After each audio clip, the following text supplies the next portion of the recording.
I know the Secretary General is traveling in Southern Africa, but has he had any calls related to Syria with any regional officials? No, he has not today because he literally landed and was in meetings all day. I can tell you from being in constant touch with Geir Pedersen's office is that he is working the phones, his team are working the phones, speaking to a host of key interlocutors on the Syrian crisis. That's a good segue into my second question, which I know you don't like to answer theoretical questions, but I'm going to ask you one anyway. If the Secretary General was to receive a call from Mohammed al-Julani, the head of HTS, would he take the call? It is a hypothetical question, which I won't answer fully, but I can tell you that the Secretary General and his team will do whatever they can to engage with key interlocutors in Syria, outside Syria, to help the Syrian people find their own path forward in building a country that is inclusive, that is respective of the rights of minorities, that is respective of the rights of women, and put Syria back on a bright future. Deji. Yeah, follow up on Syria too. So the Secretary General obviously had yet no plan to have phone calls so far, but has Geir Pedersen had phone calls with the transition body of Syria? I can tell you that Geir Pedersen or anybody. I mean, people from his office have been in touch with the people who are currently in power in Syria. But is that contact in operational level or senior level? I mean, it's not on a social level. Everything's on an operational level. I mean. Oh, you mean like who's spoke? Yeah. I don't have the level of who was on which end of the phone. And as I know, there's a surge of a price of a product price in Syria. How would that affect the humanitarian operations for UN? Well, first of all, it's going to impact the Syrian people very negatively, and we're already seeing, according to our colleagues, some price in key staples. I mean, it is not uncommon in these types of situations.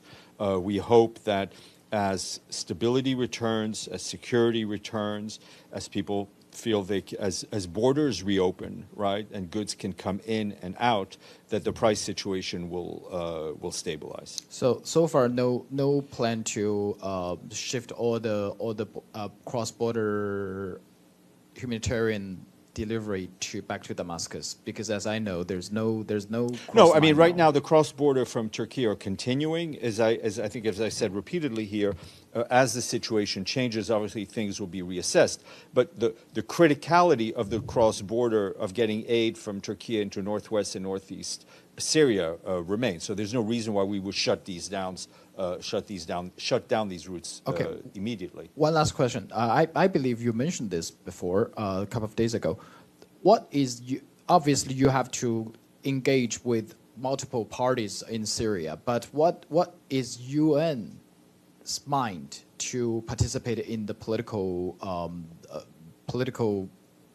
reform or political we will solution? be there to support the Syrian leaders and civil society to rebuild the institutions in Syria, right? The vital institutions, to help them move into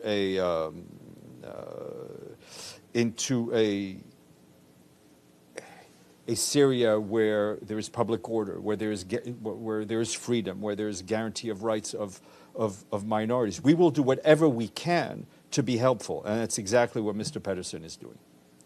Madame, and then Sinan.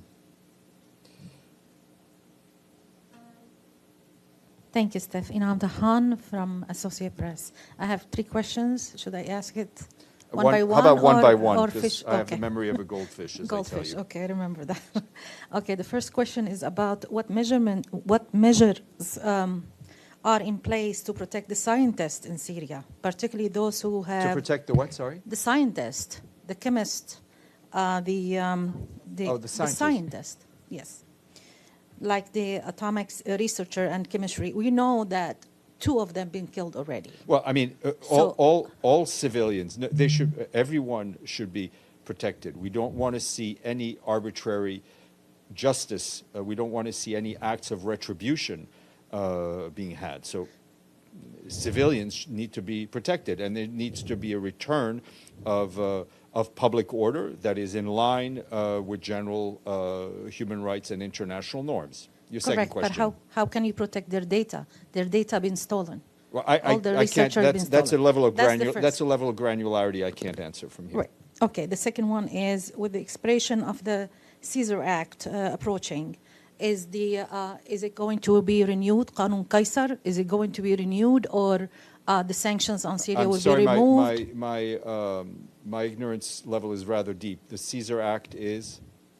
They call it Qanun Qaisar. There is a kind of sanctions that been put on Syria By during whom? The UN they accepted, and No, the United I Nations. think those are U.S. sanctions and you're referring US to. But then you should ask my colleague at the State Department. Right, but it was Okay. approved by the UN, by the I- way. Okay. Not the information that I have. Okay, the last one is we see a lot of refugees going from Syria to Lebanon, but Lebanon is not accepting those refugees because they don't have a visa, and also they don't Well, I have. think So what's the UN going First to of do all, I for think those our who does our not? colleagues at UNHCR are want- trying to do their best, both to and IOM, to accommodate the mass movement of people we're seeing. That's going from Syria. Let's not forget, Lebanon has shown more generosity True. towards Syrians and other refugees than countries with a lot more money, right? Correct. So I think that always needs to be acknowledged, and I'm sure all the norms will be upheld. I think what we're seeing now is just a level of movement one way, both ways. We are doing whatever we can to support the Lebanese authorities and the people who wish to move one way or another. Correct. Thank you. Sinan. Thank you, Steph. I have two questions about Only? Syria. Only two today, if that's cool. So first one is about the Syrian refugees. I know some countries have started sending Syrian refugees back to Syria. So I wonder if you have any update. Is it safe for them to go back now, or is there a time frame? Also, does UN have any plan for that? Look, I think, first of all, no refugee can be sent back against their will, right? There should be no forced repatriation. I think what we're seeing events unfold very quickly. So almost every family's individual